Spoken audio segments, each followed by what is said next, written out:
Kolkata board and শ্রম মজদুর union Kolkata board and শ্রম মজদুর union এই ব্লকের শ্রমিকের স্বার্থে কলকাতা শ্রম মজদুর ইউনিয়নের আন্দোলন চলছেই চলবে। এই ব্লকের শ্রমিকের স্বার্থে লাল ঝান্ডার আন্দোলন চলছেই চলবে। এই দেশের সমস্ত শ্রমিকের স্বার্থে লাল ঝান্ডার আন্দোলন চলছেই চলবে। এবং মঞ্চে উপস্থিত আছেন আমাদের সিআইটি পশ্চিমবঙ্গ কমিটির সভাপতি কমরেড অনাথি সাহু, আমাদের সম্পাদক মন্ডলীর সদস্যগণ, আমাদের এই এলাকার আমাদের কর্মী সমর্থক দরদী বন্ধুগণ, আমাদের শ্রমিক কর্মচারী বন্ধুগণ, সবাইকে আমি সিআইটির পক্ষ থেকে সংগ্রামী অভিনন্দন, ধন্যবাদ, লাল সালাম এবং কৃতজ্ঞতা জানাচ্ছি। ইতিমধ্যে নেতৃত্বরা আপনাদের কাছে বলেছেন কেন আজকের এই বিক্ষোভ মিছিল এবং সভা আমরা এখানে সংগঠিত করছি।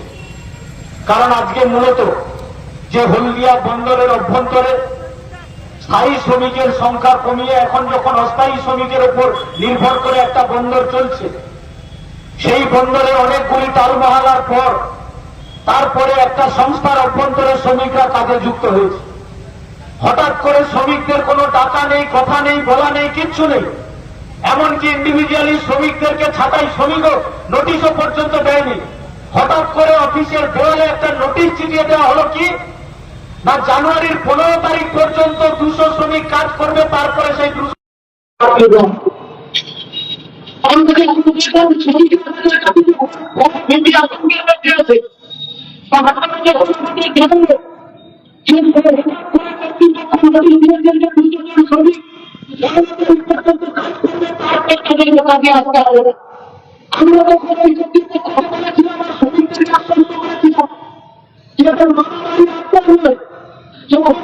শ্রমিককে কাজে নেব, আর যখন ইচ্ছা হবে আমি নোটিশ ঝুলিয়ে দিয়ে বলবো কাল থেকে কাজে আসতে হবে না।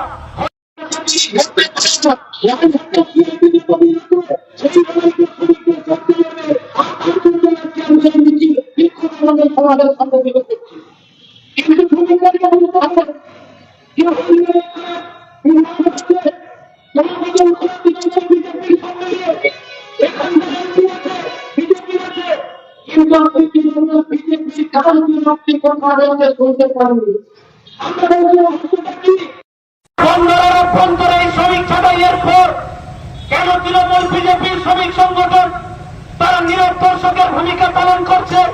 আমরা বুঝেছিলাম, শ্রমিকরা আস্তে আস্তে বুঝতে পারছে। কারণটা কি না, তৃণমূল বিজেপির নেতারা প্রত্যেক মাসে নিয়মিত ওই যে সমস্ত মালিক আছে, কর্তৃপক্ষ আছে, তাদের কাছ থেকে কাটমানি তাদের পৌঁছে যাচ্ছে। আর যারা এই তৃণমূল বিজেপির কাটমানি খাচ্ছে তারা কখনোই শ্রমিকদের স্বার্থে লড়াই করতে পারে না। তারা ম্যানেজমেন্টের বিরুদ্ধে, তারা মালিক তাদের বিরুদ্ধে কখনোই তারা প্রতিবাদ করতে পারে না। সে কারণেই লোক দেখানো অনেকে বোঝানোর চেষ্টা করছে, কিন্তু কাউকে আপনি এই প্রতিবাদে সামিল হতে দেখতে পাচ্ছেন না। আর ওখানে এখন পুঁজির আভ্যন্তরীণ দ্বন্দ্ব চলছে। এখানে আরো বলছে, আর ওখানে আদানি বলছে, আদানি দুটো বাদ পেয়েছে, তারা ওখানে নতুন করে মাল ওঠানোর কাজ করবে। এখন তারা কি বলছে না, আমাদের মাল ওঠা নামানোর ক্ষেত্রে আমরা বাইরে থেকে শ্রমিক নিয়োগ করব। নেতৃত্বরা পূর্বে বলেছে হলদিয়াতে সিআইটি লড়াই আন্দোলন সংগ্রামের ফলে গোটা কারখানায় কারখানায় এটা প্রতিষ্ঠিত হয়েছিল যে মালিক বদল হতে পারে, কন্ট্রাক্টর বদল হতে পারে, কিন্তু শ্রমিকরা একই থাকবে। সেরকম করে যদি ওখানে তাতে অন্য কোন সংস্থা তারা ওঠা নামানোর কাজ নিতে পারে, কিন্তু এই এলাকায় যে শ্রমিকরা কাজ করে সেই শ্রমিকদেরকে পাল্টে দেওয়া যাবে না, সেই শ্রমিকদেরকে ছাঁটাই করা যাবে না। আর তৃণমূল কেন এই ছাঁটাইতে গোপনে গোপনে সহায়তা করছে, বিজেপি সহায়তা করছে? কারণ কি? কারণ জানে ভাগাভাগির মধ্যে দিয়ে, নিজেদের বোঝাপড়ার মধ্যে দিয়ে ওখানে যদি শ্রমিক নিয়োগ হয় তাহলে কাটমানি খাবে, ওখান থেকে কিছু ইনকাম হবে। কারণ সব জায়গায় তো এখন দেখছে কি শ্রমিক ছাঁটাই হচ্ছে, শ্রমিকদের উপর দমন পীড়ন নীতি চলছে, যার ফলে লুটে খাওয়ার জায়গা কোথাও হচ্ছে না। সে কারণেই লোটার জায়গাটাকে ঠিক রাখার জন্য আবার নতুন করে সেই শ্রমিক নিয়োগ করতে চাইছে। আমরা তার বিরুদ্ধে আজকে আরো কর্তৃপক্ষের কাছে আমরা ডেপুটেশনের কপি নির্দিষ্ট দিয়েছি, দাবি উল্লেখ করেছি। আমরা বলেছি দ্রুততার সঙ্গে এই নোটিশকে প্রত্যাহার করতে হবে, এই নোটিশ প্রত্যাহার করতে হবে। আর যদি নোটিশ প্রত্যাহার না হয় আজকে আমরা ট্রেলারটা দেখিয়েছি। গোটা হলদিয়ার মানুষ ঐক্যবদ্ধ হবে, শ্রমিক কর্মচারী বন্ধুরা ঐক্যবদ্ধ হবে, এবার অফিস ঘেরাও হবে। ওখানে আজকে দিয়ে যতক্ষণ না পর্যন্ত শ্রমিকরা কাজে ফেরত যায়, আর লড়াইটা ততদিন পর্যন্ত চলবে। সেই আওয়াজ উঠেছে হলদিয়াতে। আমরা শ্রমিক কর্মচারী বন্ধুদের কাছে আহ্বান জানাতে চাইছি, আজকের এই বন্ধে যারা 10 বছর 12 বছর 15 বছর কাজ করে এখন নতুন যদি নিয়োগ হয় তাহলে কম বেতনে তার যদি কাজ করার এই তৃণমূল বিজেপির এই ধান্দা হচ্ছে। এখন এর বিরুদ্ধে শ্রমিকদের ঐক্যবদ্ধভাবে লড়াইটা সংগঠিত করতে হবে। একটি বন্ধু শ্রমিকদের আমরা এখন হিংসকে তুলেছে, কিন্তু অনেক সংস্থা আছে যেগুলোতে এখনো পর্যন্ত সিওডি নতুন করে বেতন চুক্তি সংগঠিত করা হয়নি। আজকে চাল ডাল কলামূলা শাক সবজি ছেলে মেয়ের পড়াশোনা জীবনদায়ী ঔষধ সব জিনিসের দাম বাড়ছে, আপনার খরচ বাড়ছে, কিন্তু সিওডি না হওয়ার ফলে আপনার বেতন বাড়ছে না। নতুন বেতন চুক্তি না হলে আপনার বেতন বাড়বে না। স্বাভাবিকভাবেই শ্রমিকরা যন্ত্রণার মধ্যে আছে। কিন্তু আপনি দেখছেন কি তৃণমূল বিজেপির আইএনটিটিউসি বা বিএমএস তারা কেউ প্রতিবাদ করছে না। প্রতিবাদ কেবলমাত্র ঝান্ডা সংগঠিত করছে। আজকের এই বন্দরের অবস্থা দেখছেন, গোটা হলদিয়ার দিকে আজকে তাকিয়ে দেখুন। তৃণমূল বিজেপি নিজেদের বোঝাপড়ার মধ্যে দিয়ে কারখানায় কারখানায় লুটে পুটে খাচ্ছে। আজকে পাশে হাত দেখালে দেখতে পাচ্ছেন এইচপিএল, যে এইচপিএল বামফ্রন্ট সরকারের লড়াই আন্দোলন সংগ্রামের ফসল, সেই সময় কেন্দ্রীয় সরকারের বিরুদ্ধে দাঁড়িয়ে বামপন্থীদের লড়াইয়ের ফসল হয়েছে সেই এইচপিএল। আজকের এইচপিএল আপনি কি দেখছেন? শ্রমিকদের উপর জোর জুলুম চলছে। জোর জুলুম কি না ভিআরএস নিতে হবে। আরে ভিআরএস মানে স্বেচ্ছায় অবসর নেওয়ার কথা, কিন্তু ওখানকার কর্তৃপক্ষ তারা কি বলছে? বলে তোমার প্রেশার বেশি আছে, তুমি ভিআরএস নিয়ে নাও। তোমার কোলেস্টেরল বেশি, তুমি ভিআরএস নিয়ে নাও। তোমার সুগার আছে, ভিআরএস নিয়ে নাও। আজকে এইচপিএল 31 জন শ্রমিককে জোর করে ভিআরএস এ স্বাক্ষর করিয়ে দিয়েছে। 172 জনের তালিকা তৈরি করেছে কর্তৃপক্ষ, যে এদের নাকি সুগার বেশি, প্রেশার বেশি, তাদের কোলেস্টেরল আছে, তার জন্য নাকি তাদেরকে ওখান থেকে ভিআরএস নিতে হবে। আমরা ওই এইচপিএল এর গেটে দাঁড়িয়ে তৃণমূল বিজেপি নিল, কিন্তু লাল ঝান্ডা নিয়ে আমরা সিআইটির পক্ষ থেকে গেটে দাঁড়িয়ে বলেছিলাম, যে কর্তৃপক্ষ এই নোটিশ জারি করেছে ওই কর্তৃপক্ষের যদি সুগার প্রেশার আর কোলেস্টেরল পরীক্ষা করা হয় তাহলে দেখা যাবে তাদের 80% ওই সমস্ত মালিক পক্ষের যারা দালালি করছে তাদের সুগার প্রেশার কোলেস্টেরল বেশি হবে। তাহলে আগে তো তাদের বাদ দিতে হবে। এইচপিএল এর শ্রমিকরা লড়াই করছে। আজকে সংহতি জানিয়ে এইচপিএল এর শ্রমিকরা এখানে উপস্থিত হয়েছে, লড়াইটা এইচপিএল এ চলছে। ওদিকে দেখছেন আরসিতে ওখানে কয়েক হাজার ঠিকা শ্রমিক, তারা আজকে 2021 সাল থেকে 2026 সাল 5-6 বছর হতে চলল, ওখানে এখনো পর্যন্ত তাদের নতুন করে সিওডি ফয়সালা হয়নি। লাগাতার লড়াই করেছে শ্রমিকরা, ওখানে গেটে বিক্ষোভ করেছে। প্রায় 100 দিনের বেশি চিঠি চালাচালি হয়েছে ম্যানেজমেন্টের সঙ্গে আমাদের সিআইটি ইউনিয়নের। ওখানে বিক্ষোভ দেখিয়েছে, অ্যাডমিন বিল্ডিং এর সামনে অবস্থান করেছে, ওখানে ম্যানেজমেন্টের কাছে ডেপুটেশন দিয়েছে, এবং তারপরে শ্রমিকরা ওখানে সারা দিন সকাল 6টা থেকে রাত্রি 6টা পর্যন্ত 12 ঘন্টার জল স্পর্শ না করে অনশনে বসে আছে। কারণ কি? ওখানকার সিওডিটাকে ফয়সালা করবার জন্য ন্যায্য দাবি, কিন্তু এখনো পর্যন্ত সেই এখনো সিওডি ফয়সালা পায়নি। ওখানে আইসি শ্রমিকরা লড়াই করছে, ঠিকা শ্রমিক, ক্যান্টিন শ্রমিক থেকে ওখানকার মার্কেটিং এর শ্রমিকরা তারা ঐক্যবদ্ধভাবে লড়াই করছে, আর ম্যানেজমেন্ট এখন পর্যন্ত সেই সিওডি ফয়সালা করেনি। তাই লাগাতার লড়াইটা জারি আছে। আবার ওদিকে দেখছেন কি, ওদিকে ইন্দোরামা থেকে শুরু করে এক্সাইড থেকে শুরু করে টাটা সর্বত্র তৃণমূলের তোলাবাজি চলছে। শ্রমিকদের কাছ থেকে অনৈতিকভাবে তোলা আদায় করা হচ্ছে, মালিক পক্ষের সঙ্গে বোঝাপড়া করে নিয়ে সেখানে শ্রমিকদেরকে শোষণ করবার চক্রান্ত হচ্ছে। আবার দেখছেন আলটিমিআই, সেখানে আমরা শুনলাম কি 450-500 শ্রমিক আছে যাদের নাকি পিএফ টাকা জমা পড়েনি, কন্ট্রাক্টর টাকা নিয়ে নিচ্ছে, কিন্তু ওখানে তাদের টাকা জমা পড়ছে না। সেখানে আমাদের ইউনিয়ন গঠিত হয়েছে, তারা সেখানে লড়াই করছে।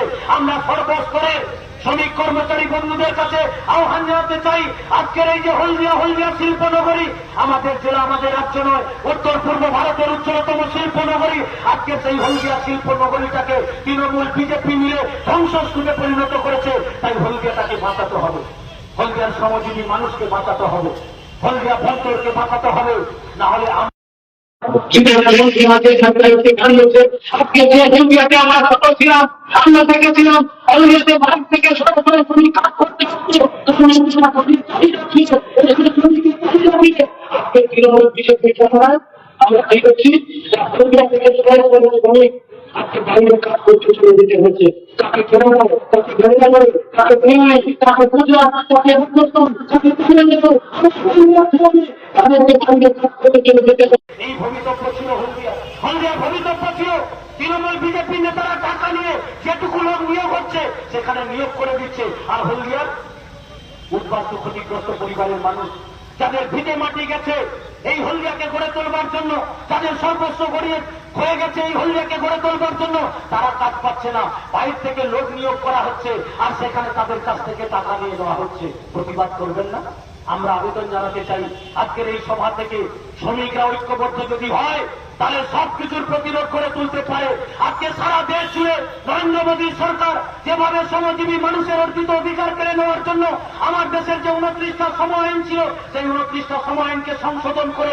4টা শ্রম কোডে পরিণত করছে এই শ্রম কোডের নোটিশ ইতিমধ্যে লাগু হয়েছে কার্যকারী হবে আমরা বলছি এই শ্রম কোড যদি লাগু হয়ে যায় তাহলে এটা মালিক পক্ষ শিল্পপতি কোটিপতিদের পৌষ মাস হবে আর শ্রমিকের সর্বনাশ হবে যে নীতি শ্রমিকের সর্বনাশ করবে সেই নীতির বিরুদ্ধে আমাদের ঐক্যবদ্ধভাবে লড়াই হবে আগামী 12 ফেব্রুয়ারি গোটা দেশ জুড়ে সাধারণ ধর্মঘট হবে আর পশ্চিমবাংলার মাটিতে যেহেতু মাধ্যমিক উচ্চ মাধ্যমিকের পরীক্ষা রয়েছে তাই গোটা পশ্চিমবাংলাতে শিল্প ধর্মঘটে আমরা সামিল হব আমরা সমস্ত শ্রমিক কর্মচারী বন্ধুদের কাছে আহ্বান জানাতে চাই আসুন এই শ্রম কোড যদি লাগু হয়ে যায় তাহলে আপনার 8 ঘন্টা কাজের গল্প শেষ 12 ঘন্টা 14 ঘন্টা 15 ঘন্টা কাজ করতে হবে আজকে ডকের ঠিকা শ্রমিকরা জানে তাদের ইতিমধ্যে 10 ঘন্টা 12 ঘন্টা কাজ করবার জন্য চাপ সৃষ্টি হয়েছে তারা সেখানে 8 ঘন্টার বদলে 10 ঘন্টা 12 ঘন্টা কাজ করতে হচ্ছে তার পিএফের কোনো নিশ্চয়তা থাকবে না সামাজিক সুরক্ষার কোনো নিশ্চয়তা থাকবে না আপনার ইউনিয়ন করবার অধিকার স্থায়ী শ্রমিক বলে কোনো কিছু থাকবে না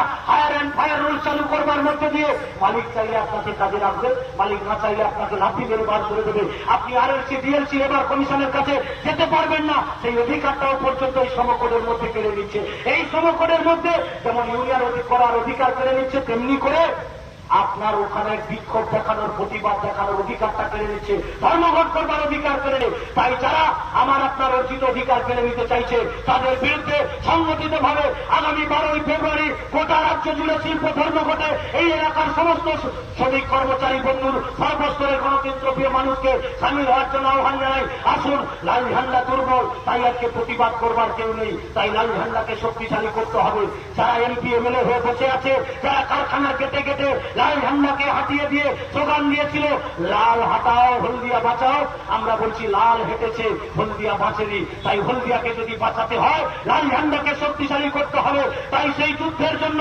লড়াইয়ের জন্য সর্বস্তরের শ্রমিক মেহনতি মানুষ কর্মী সমর্থক দরদি বন্ধুগণ সবাই ঐক্যবদ্ধভাবে লড়াই করবার মধ্যে দিয়ে এই শোষক শ্রেণীর বিরুদ্ধে যারা শোষণ করছে নিপীড়ন করছে শ্রমিক শ্রেণীর উপরে যন্ত্রণা নামিয়ে আনছে তাদের বিরুদ্ধে ঐক্যবদ্ধভাবে লড়াইতে আপনারা সামিল হবেন আগামী দিনে এরো কোম্পানি যদি এই নোটিশ প্রত্যাহার না করে যদি দিকে দিকে শ্রমিকদের উপর যে বঞ্চনা চলছে সেখান থেকে যদি বন্ধ না হয় আরো বৃহত্তর লড়াইয়ের জন্য আমরা প্রস্তুতি গ্রহণ করব আপনারা আমাদের পাশে থাকবেন আশীর্বাদ করবেন দোয়া করবেন এই লড়াইকে এগিয়ে নিয়ে যাওয়ার জন্য আপনারা আপনাদের সমস্ত শক্তি দিয়ে ঝাঁপিয়ে পড়বেন এই আশা প্রত্যাশা রেখে আপনাদের ধন্যবাদ অভিনন্দন লাল সালাম কৃতজ্ঞতা জানিয়ে আমার কথা শেষ করছি ইনকিলাব জিন্দাবাদ সিআইটি জিন্দাবাদ আপনাদের সবাইকে ধন্যবাদ